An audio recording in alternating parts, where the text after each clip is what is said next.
Hallo und herzlich willkommen zu einem neuen Video. Heute habe ich was Besonderes für euch. Wir werden verschiedene Switches in dieser Royal Clutch 68 ausprobieren und ihre Unterschiede herausfinden. Von linearen über taktile werde ich euch zeigen, wie sich unterschiedliche Switches anhören. Lasst uns gleich damit beginnen. Wir haben verbaut lineare rote Switches, die einen glatten und geraden Tastenanschlag haben, die ihr vielleicht schon in einem vorherigen Video gesehen habt.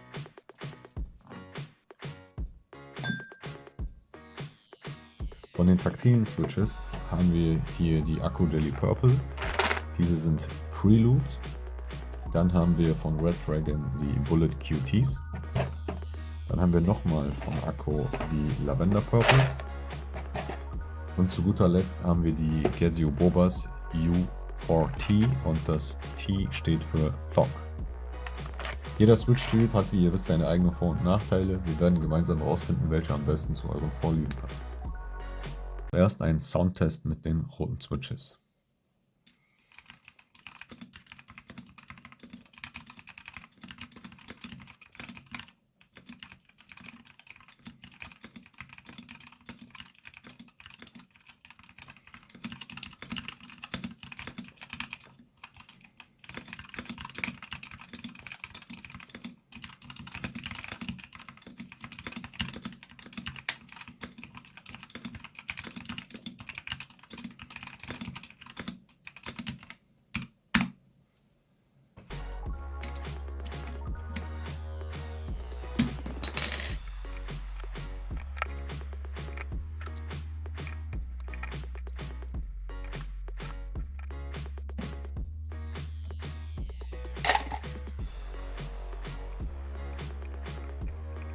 Ich werde euch jetzt jeden Switch-Typ einzeln nacheinander vorführen, eingebaut in der Tastatur. Dazu gebe ich einfach ein paar Sätze ein, damit ihr ein Gefühl dafür bekommt, wie die einzelnen sich anhören und was so die Klangunterschiede sind.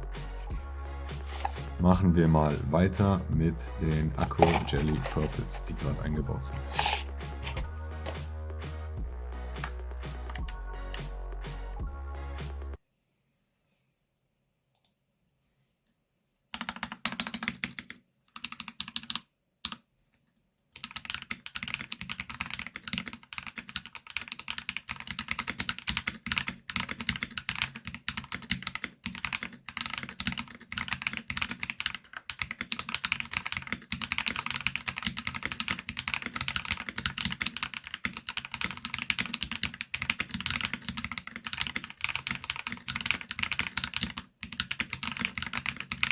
Wie man sicherlich hören konnte, sind die Switches deutlich lauter. Das liegt allein schon daran, dass das taktile Switches sind und man die tatsächlich hört, während man lineare fast gar nicht hören kann. Die Switches haben einen klickigeren Toncharakter, würde ich mal sagen. Auf jeden Fall hat das etwas, wenn man sich das anhört. Ich kann mir vorstellen, dass man auch, wenn man Langeweile hat, einfach mal hier auf die Tastatur tippt, um einfach nur das Geräusch zu hören.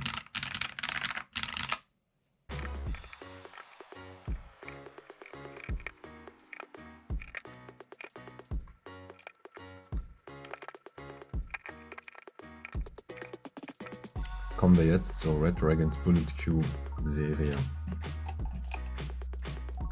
Von der Optik her gefallen die mir auf jeden Fall. Die sind auch etwas eher von der leiseren Sorte. Das heißt, wenn jemand ein taktiles Gefühl haben will, aber nicht zu laut beim Zocken sein will, wird hier ganz gut aufgehoben. Es ist auf jeden Fall ein anderes Klangbild als die lilanen von vorhin.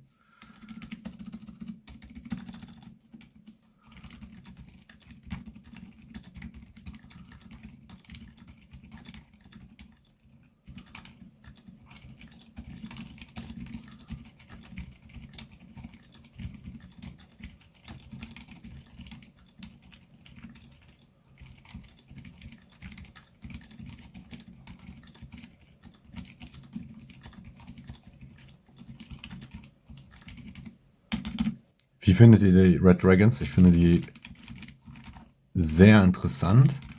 Die sind taktil, aber überhaupt nicht von der lauten Sorte. Also man könnte auch mit denen nachts durchzocken, ohne seine Nachbarn zu wecken. Definitiv.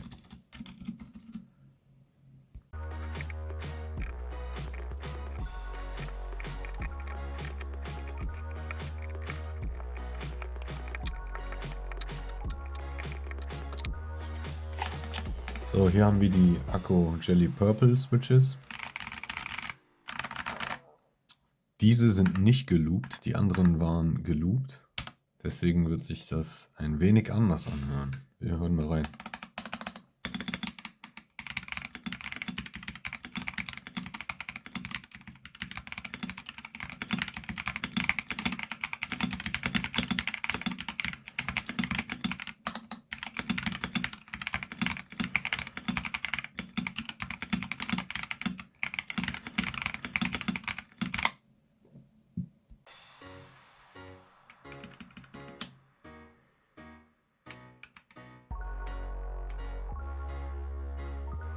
Zu guter Letzt haben wir hier die Casio Boba U4Ts. Ich stelle nur gerade die richtige Farbe für mich ein.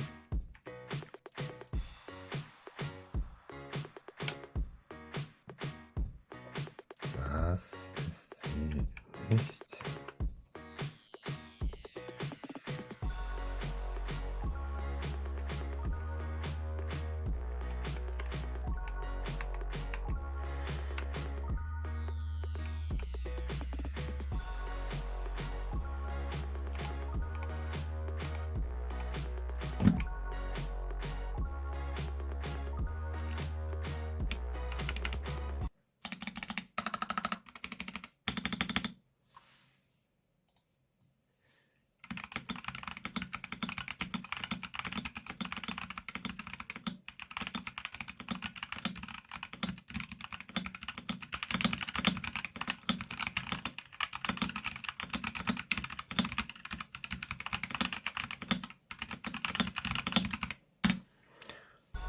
Ich denke, man hat es auch ganz gut rausgehört. Im Gegensatz zu den beiden lilanen hört sich die Casio Boba weniger klackig an,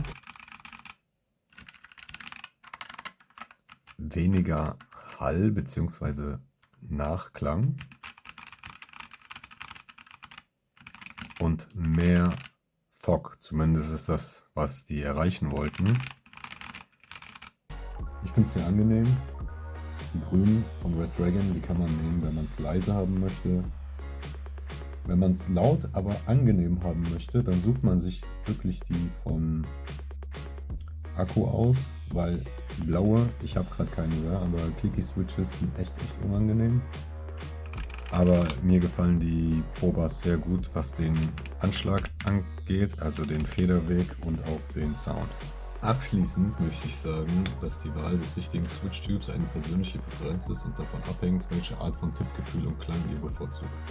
Ich hoffe, das Video hat euch geholfen, die Unterschiede zwischen den verschiedenen Typen zu verstehen und euch bei eurer Entscheidung zu unterstützen. Die genutzten Produkte findet ihr unten in der Videobeschreibung. Über einen Daumen hoch, einen Kommentar mit eurem Lieblings-Emoji und ein Abonnement freue ich mich natürlich sehr. Bis zum nächsten Mal.